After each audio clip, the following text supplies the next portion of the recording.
Marvel Vision, a podcast about Marvel, the MCU, and right now, Falcon and the Winter Soldier. I'm Alex. I'm Justin. I'm Pete. And we are coming to you with a special bonus episode with a special guest. Yeah. We have Dr. Wilfred Nagel himself, Olli Haaskivi. Olli, thank you so much for joining us today. Thank you for having me. How are you?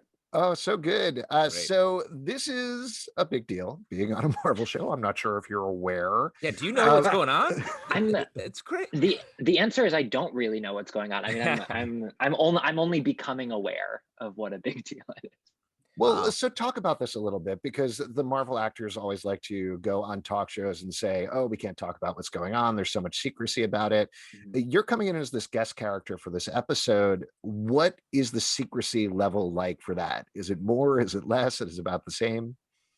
It's probably a little bit more. I mean, I don't imagine that, it's interesting because, I mean, even thinking back to the audition, when I got the audition, it was not for the Falcon and the Winter Soldier. It was for something called Untitled Marvel number 4.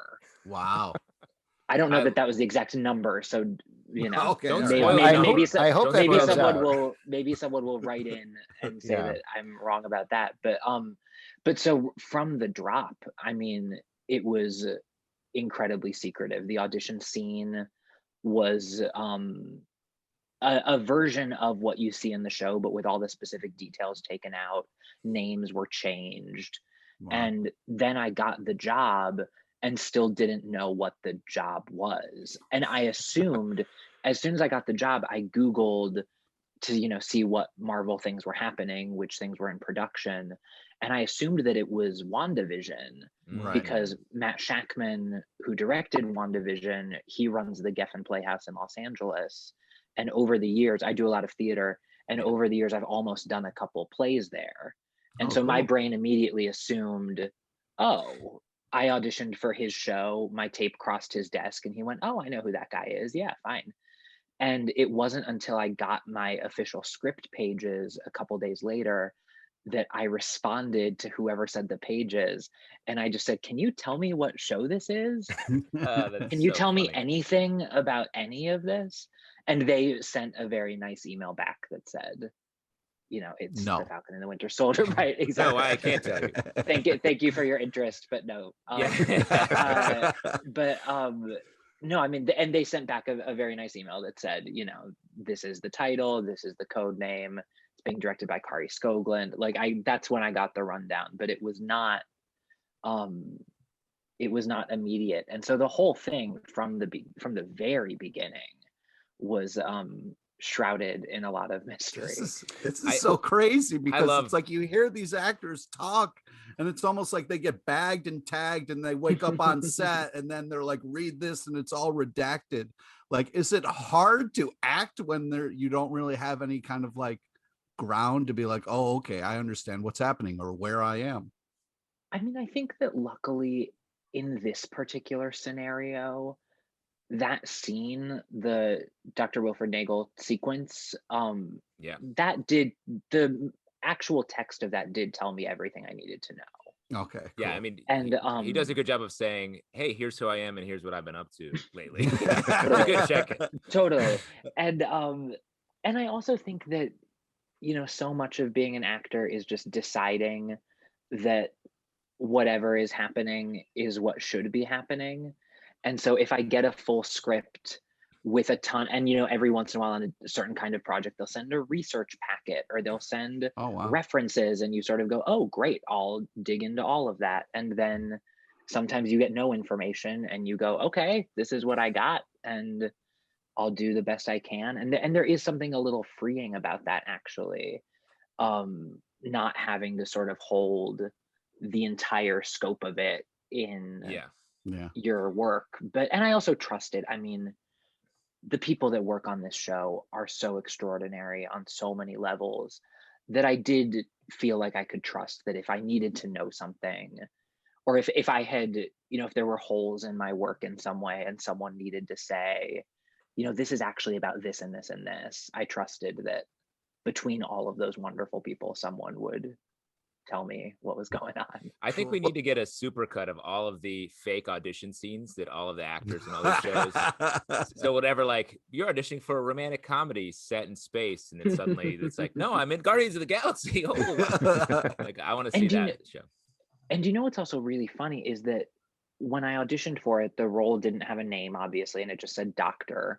And so my audition tape is me looking pretty spiffy. Like I'm wearing a button-down shirt and glasses, and I'm pretty well put together because I saw, you know, he's a doctor, and I've played plenty of doctors on television. I know how it goes.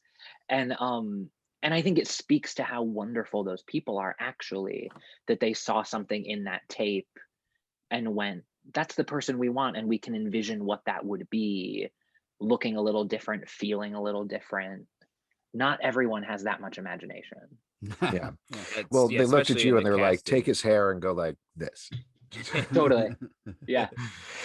You know, you touched on this a little bit earlier, but I feel like it's relatively rare to have a guest actor who comes in essentially for one scene and then you get a meaty monologue like that.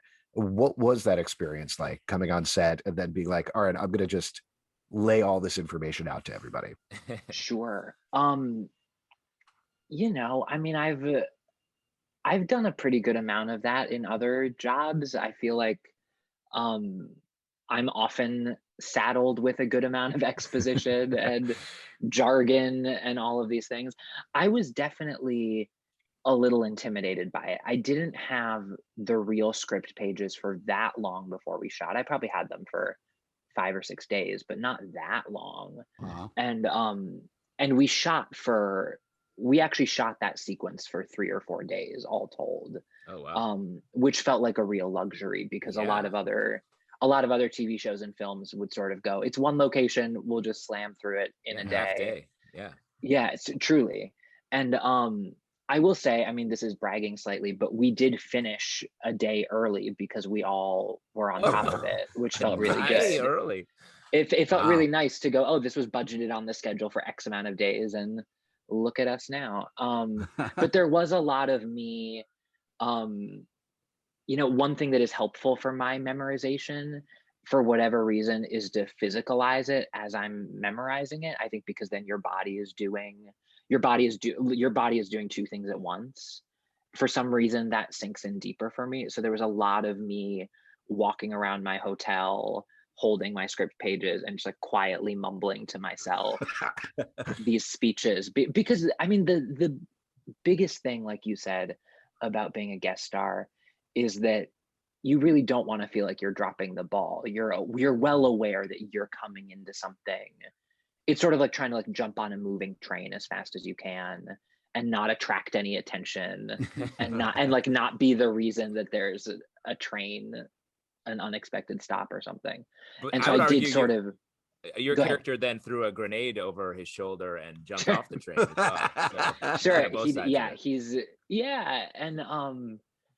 And you know, the last thing you want to be thinking about while you're acting is what are the lines. And so I definitely remember getting the actual script and going, oh wow, okay, I have my work cut out for me here. But also how wonderful. I mean, that's such a great opportunity.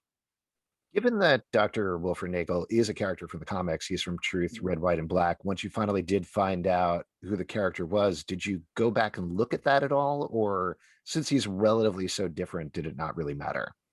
I definitely did look. But like you said, as soon as I saw what he looked like, frankly, and that he looks not a thing like me in any conceivable way, I sort of felt like that gave me the freedom to go, okay, we're clearly doing something different with this character here. And I don't know a ton about the MCU, and I definitely didn't know before I had the job, but I did know enough to know that the films and television shows are not literal translations of the exact comic books. I mean, had I looked at the comic book and seen, you know, someone who's like tall and slim and 33 years old with glasses, maybe I would have gone, okay, I need to pay attention to how does he stand and all of those kinds of things. But I pretty immediately went, oh, okay, so we're doing something different here. I think that really freed me up to feel like I could use the script that I had and use all the clues there to come up with something that was interesting to me. Now, the character is picking up from Stanley Tucci's Abraham Erskine back from Captain America: The First Avenger. Since you're saying you can do a better formula than him in the show, do you think you could do a better Negroni than Stanley Tucci? Wow. No one can. No one can do the hard anything. Questions. That is a hard question, but the answer is simple. That I really do feel like no one can do anything better than Stanley Tucci can. I really did feel incredibly honored and sort of blown away when, again, I didn't know a ton heading into this, and so it wasn't until I had been on set for a couple of days that Eli, this PA, was walking me to the set to shoot. And he said, it's a really big deal that you're the guy who's playing this part. And I was like, why is he saying that? I really don't know. Well, it was right when so, you're going to set. It was really nice. I appreciated it. But he did say, he was like, well, you're the next, mad scientist or whatever you would want to say after Stanley Tucci's mad scientist. And I sort of felt like, oh, wow, that's mention me in any sentence with Stanley Tucci. I think he's extraordinary. See, I feel like you could make a better Negroni, but it wouldn't be a 100% sexual experience like it is when Stanley Tucci is literally just mixing. Who knows? The drink. Who knows? That's true. Gauntlet great throws, news. Tucci. We have a surprise delivery coming your way. We're going to have you do a Negroni live on the. Yeah. No, we're not gonna do that. No, I hope I get to just meet him somewhere someday or shoot something with him at some point. And I gotta think there needs to be that sort of MCU party where it's like, hey, we're the mad scientists. We'll be over here by the hummus. Have all the space gods over here. Yeah, he's a hero. Just to take a little bit of a step back and talk about that set again, because it is there for a very brief period of time, but that container set, that lab that he has is so cool. What was it like walking onto that for the first day? It was wild. I mean, I'm sure there is a budget for these shows, but it certainly doesn't feel like there is. I mean, it feels like no expense is spared in making these sets and these costumes that are so detailed and so rich. And that adds to your performance, obviously, because you go, okay, if this is this person's lab and it's this sort of sprawling and intricate and all of that, what does that say about the character? And I was really stunned by it. And that's another funny thing about being a guest actor on something, is that you don't know what any of those things will look like usually until you're there. I mean, I remember starting to shoot The Deuce and getting onto the set and just going, this is not at all what I envisioned my office to look like. And that was, for whatever reason, that was a real impediment to me that day, to just like adjust my mind to what especially when it's something like your office or your home, like something that a character would spend a ton of time in. Yeah, and you sort of have to do that visual work in general to get into the character. So then all of a sudden you're like, this is not where I am here. Yeah, and again, just in the moment, I think part of the skill is being able to go, okay, that's not what I thought, but how can we work with this? You find the one object that does resonate and you're like, that's the thing, or something like totally. And I mean, my experience on that set is just that the whole thing just sort of feels like a playground or something. I mean, it is movie magic to the 900th power. And so I mean, it did sort of have the feeling of, the kind of thing you might imagine when you were a kid, with these gigantic blue screens. I mean, I watched them film some of the shipping container stuff going into the lab and some of the fighting stuff. And I mean, that shipyard set was, the size of a football field or something. And a lot of the shooting you do when you're an actor, especially a sort of, an actor in New York City who does the kinds of things that are available there, a lot of that is, trying to steal a shot on the subway before the police show up or something. And so yeah, it was, I was really blown away stepping onto those sets. The work that those people do is mind-blowing to me. I feel like in one of your speeches, you talk about the blip interrupting the work that your character is doing. I feel like that really hit me because of coronavirus, as like, oh man, how does it feel doing that and having that resonance going forward? I mean, I shot that pre-coronavirus. That's what I figured. So wow. Yeah, and so it has crossed my mind a couple of times recently. You know, I wonder if my performance would be richer now. Yeah, definitely is. Yeah. I don't have to imagine the experience anymore. None of us do, unfortunately, of, you know, being trapped in one location for a really long time trying to stay alive. And yeah, it is funny to think about that now, but at the moment, the post-COVID performance is you hard look it down the lens, like, I can't believe we've been gone all this time. Right. Or like looking at the lens being like, we all know what that feels like. This is a metaphor. Metaphor. Right. Yeah. Now, I don't know if you're aware, but your character dies at the end of the episode. I hope that's not too much of a shock. So harsh for you to be doing. And I mean, that's what's amazing. If the gunshot didn't kill him, the explosion certainly did. I mean, it's we've got a lot going on in that. Yeah. Well, what's that like though? Because you get this role, you get a chance to be in the MCU, in the Marvel universe, and then they're like, great. And then by the end of the scene, you're shot, you're dead, you're blown up. Yeah, I mean, and this might sound like a sort of like rosy Pollyanna answer or something, but I think I was just thrilled to be there ever. And that's the way. And also my first thought was, oh God, I don't love guns and I don't love fire. And so how are we am I just gonna be terrified on set the whole time? I was not, because I mean, the safety on that set is top notch and they made me feel so comfortable. And but I think that was the technicalities of it were where my brain was at. But you know, I also know, you know, is anyone really dead in the Marvel Cinematic Universe? And though it does seem that guns and fire are your character's weakness. Maybe, but I also feel like, and you know, maybe this is just the actor begging for a job or something, but I feel like, you know, if anyone could have come up with a way to come back after that, Dr. Wilfred Nagel. Yeah, let's hope so. I mean, he could have injected himself with the super soldier serum. There could have been a back way out of the shipping container. There's possibilities. Who can say? Who can say? Before we let you go, what else do you have going on? Anything else you want to plug in particular, since I know you've balanced a bunch of different roles? Yeah. This is sort of the last thing on the docket in terms of things to come out. I did an episode. It's really funny. The Falcon and the Winter Soldier was sort of my last big job before the shutdown. And then during the shutdown, I did an episode of Social Distance, the Genji Kohan series that's on Netflix, that I shot downstairs in my family's living room.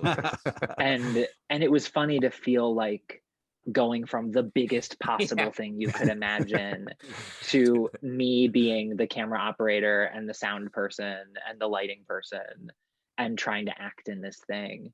And which is really, I mean, that's so much of what I love about this, is trying to have as wide a range of experiences as you possibly can. But I think that series is really beautiful. And I think the episode that I did, it's anthology series. And so every episode is a whole different story. And the episode that I did, I got to be with Oscar Nunez and Daphne Rubin Vega and Guillermo Diaz and Miguel Sandoval and this like unbelievable cast.